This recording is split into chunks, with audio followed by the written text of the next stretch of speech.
کہ قربانی اللہ کے لیے ہونا چاہیے. قربانی بلکہ قربانی ہی نہیں، ہر کام اللہ کے لیے ہونا چاہیے. لیکن کل تک شادیوں میں دکھاوا تھا، کل تک ظاہری اعمال میں دکھاوا تھا، اور اب لوگوں کے یہاں عبادت میں بھی دکھاوا پیدا ہو گیا. اور خاص طور پر قربانی کے موقع پر یہ چیزیں زیادہ دیکھنے میں آتی ہے کہ لوگ دکھاوا زیادہ کرتے ہیں، اور لوگ اس پر گفتگو کرتے ہیں کہ اس کا جانور اتنے میں آیا اور اس کا جانور اتنے میں آیا. آپ جانور کتنے کا لاتے ہیں یہ اللہ کے نزدیک اہم نہیں ہے. آپ جانور کتنے کا لاتے ہیں یہ اللہ کے نزدیک اہم نہیں ہے. آپ جانور کیوں لا رہے ہیں یہ اللہ کے نزدیک اہم ہے. اس لیے کہ حدیث پاک میں آتا ہے کہ قیامت کے دن جب انسان کے اعمال کا دفاتر لے کر فرشتے اللہ کی بارگاہ میں پہنچیں گے تو ان کی نیکیاں بہت ساری ہوگی، اور فرشتے پیش کریں گے اللہ یہ کتنی نیکیاں لے کر کے آیا ہے. اللہ فرمائے گا فرشتوں تم نے صرف نیکی لکھی ہے کہ اس نے نیکی کی ہے، تمہاری نظر نیکی پر ہے، میری نظر نیکی کیوں کی ہے اس پر ہے، کیونکہ وہ علیم بذات الصدور ہے، وہ علیم و خبیر ہے. اللہ فرماتے ہیں کہ اس نے کیا کیوں ہے، اس پر میری نظر ہے. اے میرے فرشتوں اس نے نیکی تو کی ہے مگر میرے لیے نہیں کی ہے، اس لیے اسے گھسیٹتے ہوئے جہنم کے اندر لے جاؤ. انسان کتنا لگا رہا ہے یہ قیمتی نہیں ہے. کیوں لگا رہا ہے؟ للہ رب العالمین، اللہ کے لیے ہونا چاہیے.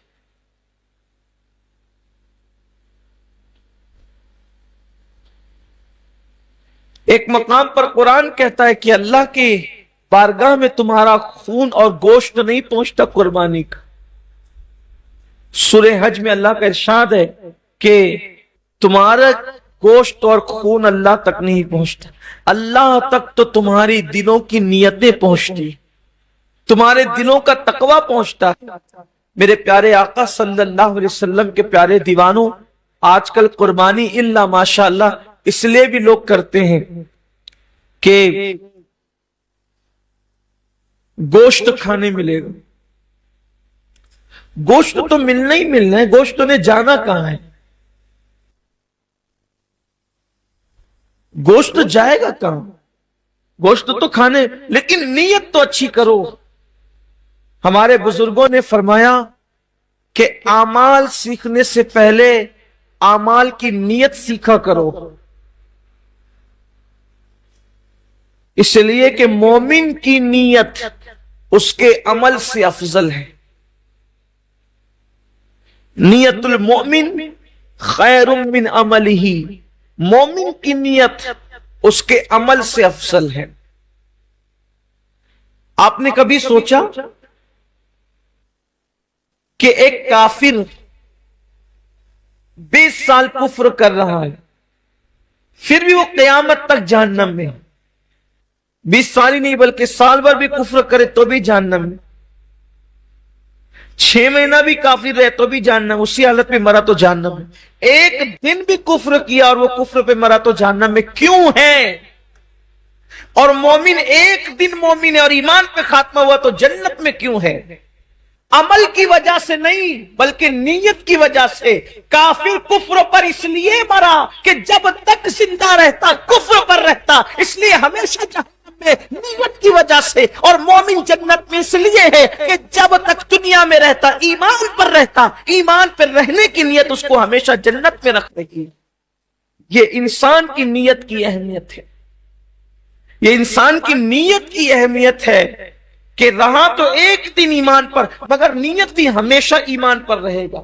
اس لیے ہمیشہ کی ایمان پر رہنے کی نیت اس کو ہمیشہ جنت میں رکھے گی، اور اس کو ہمیشہ کفر پر رہنے کی نیت اس کو ہمیشہ جہنم کے اندر رکھے گی. پتہ چلا کہ نیتوں پر اجر ملتا ہے.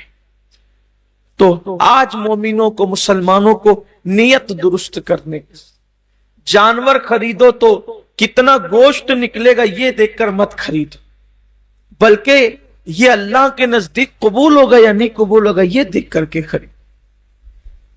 آج گوشت ہی سب کچھ ہو گیا، اس لیے قربانی کی جو برکتیں ملنی چاہیے وہ برکتیں نصیب نہیں ہو رہی. آج میں تھوڑا سا اس پر گفتگو کرنا چاہتا ہوں، نیت پر. نیت کا بڑا عمل دخل.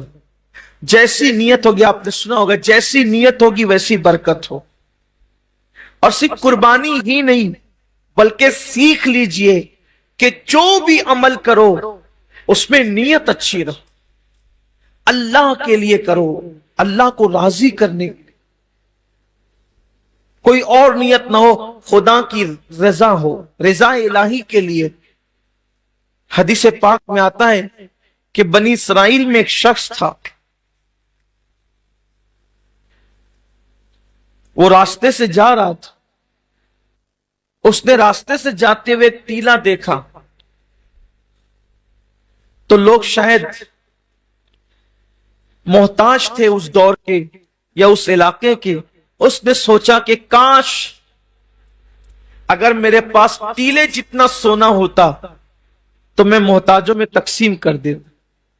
یعنی اس نے دل میں نیت کی. بس اللہ نے اس دور کے نبی پہ وحی فرمائی، اس سے کہہ دو کہ یہ ٹیلا سونا خیرات کرنے کا ثواب پا چکا.